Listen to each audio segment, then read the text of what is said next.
Demak, bugungi darsimiz kompleks analiziya usuli orqali suvni tarkibidagi kalsiy magniy iollarini qattiqligini aniqlaymiz. Ya'ni kalsiy magniy iollini miqdorini aniqlagan holatda suvni qay darajada qattiqligini aniqlashimiz kerak. Demak, bizga kerak bo'ladi trillion B ishchi eritma sifatida va 50 ml suv kerak bo'ladi. Ya'ni vodoprovod suvidan foydalandik. 50 ml suvimizga demak biz 2 ml buferli pH 9-10 ga teng bo'lgan buferli eritmadan foydalandik, ammiakli buferdan va indikator sifatida eriyoxrom indikatoridan foydalanamiz. 5-6 tomchi tomizish orqali bunda demak eriyoxrom indikatori demak suv tarkibidagi magniy bilan bog'lanishi orqali demak rangini o'zgartiryapti. Ya'ni magniyni o'ziga bog'lab olyapti.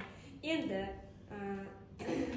biz trillion B bilan demak titrlashni boshlaymiz.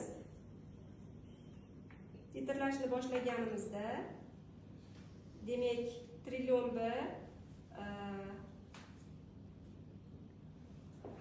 suv tarkibidagi kalsiy magniy iollari bilan bog'lanib xelat hosil qiladi. Bunda rangi dastlabki holati demak pushti rang bo'ladigan bo'lsa, ya'ni indikator chekina boshlaydi va indikatordan o'sha tarkibidagi magniyni oladi o'ziga. Demak, magniy va kalsiylar bilan bog'lanib xelat hosil qiladi. Mana rangini o'zgartirishni boshladi. Rangi demak pushti rangdan boshqa rangga o'tishga o'tyapti.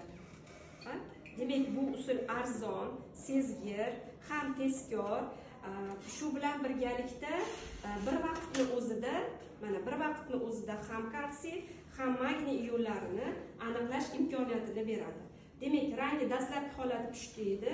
Endi havo rangiga o'tishi bu o'sha ettani, ya'ni trillion B'ni kalsiy magniy iollari bilan o'ziga bog'lab olib, xelatli, ya'ni kompleksli birikma hosil qildi. Va ketgan sarfni qaraymiz. Ketgan sarfimiz bizda 0 dan biz 4 oralig'ida demak hajmdagi ishchi eritmamiz sarflanibdi. Mana shu ketgan ishchi eritmadan foydalanib biz mana shu suvda tarkibidagi kalsiy magniy iollarini miqdorini aniqlaymiz kerakli formula